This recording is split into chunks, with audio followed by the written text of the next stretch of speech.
अब आपको सीधा ले चलते विधानसभा के सदन, जहां सीएम हेमंत सोरेन सदन को संबोधित कर रहे हैं। बड़ा ही मकरजाल की तरह बुना हुआ, जो इन्हीं के द्वारा बुनाया गया है अध्यक्ष महोदय। डीडीपीएल कंपनी कहां की है अध्यक्ष महोदय? यूपी की है, लखनऊ की है अध्यक्ष महोदय। वहां से वो षड्यंत्र करके यहाँ के यूपी बिहार के लोगों के साथ जुड़ाव बना करके यहाँ के नौजवानों को दिग्भ्रमित करने का काम कर रहा है अध्यक्ष महोदय। अध्यक्ष महोदय, मुझे लगता है कि जो सरकार ने निर्णय लिए हैं अध्यक्ष महोदय, रिफॉर्म्स का रद्द करने को लेकर और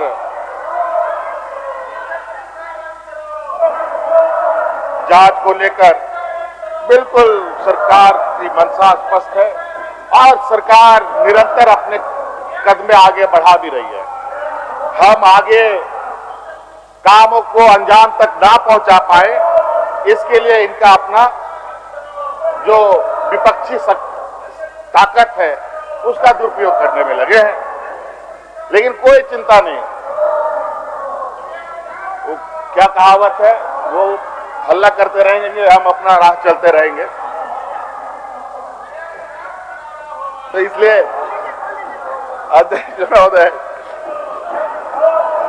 भैंस के सामने बीन बजाने से कोई फायदा नहीं, इसलिए हमें अपना काम करते जाना है अध्यक्ष महोदय। और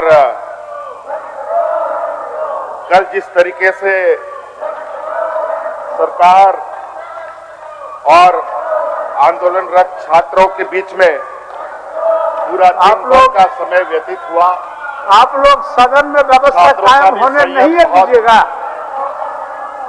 सदन की व्यवस्था को कायम करने नहीं दीजिएगा एकदम रहा। और प्रशासन का भी धैर्य का जो परिचय देश में दिया गया वो भी अभूतपूर्व है अध्यक्ष महोदय। जहां 12 महीना 144 लागू रहता हो, संवेदनशील स्थान माना जाता हो, चाहे लोकसभा हो, चाहे वो राज्यसभा हो, चाहे वो विधानसभा हो, चाहे वो विधान परिषद हो, उसके एक सीमित दायरे तक कोई नहीं आ सकता। लेकिन ये हमारे जो विपक्ष के लोग जो गेरुआ वस्त्र पहन करके ढोंग रख करके दुनिया को दिग्भ्रमित कर रहे हैं, अब छात्रों का भी चोला पहन करके झारखंड के छात्रों को गुमराह करने में लगे। लेकिन कोई बात नहीं, वो भी परत दर परत हम हटाते रहेंगे, ये हमारा संकल्प। और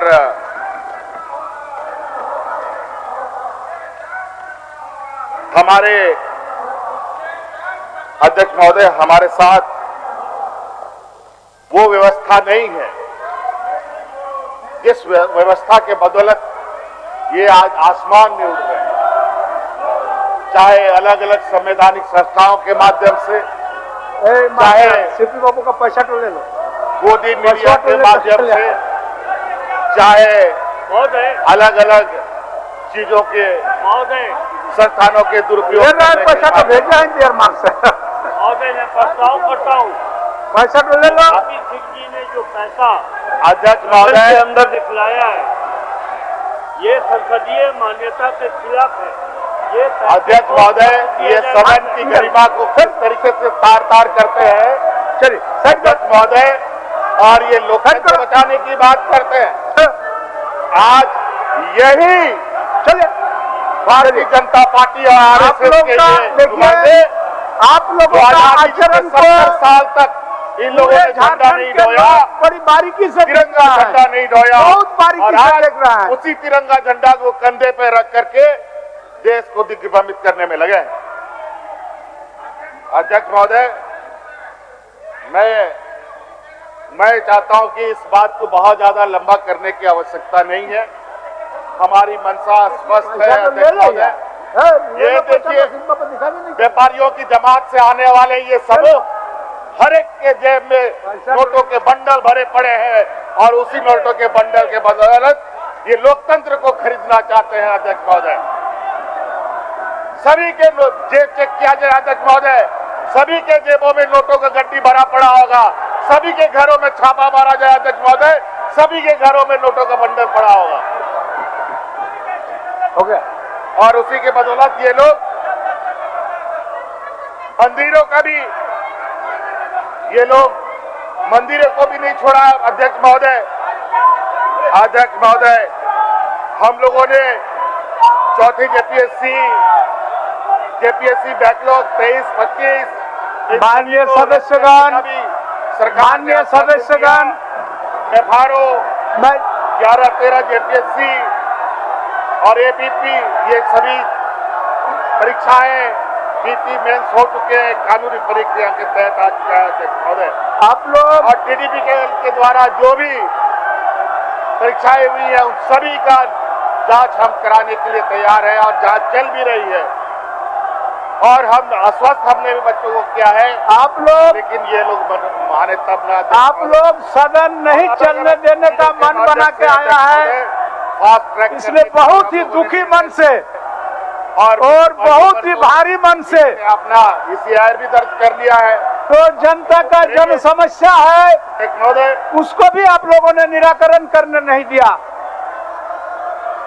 और इनके जो रिफॉर्म्स के यहाँ तक कि इनके छात्र आंदोलनकारी ने भी ये बात माना है।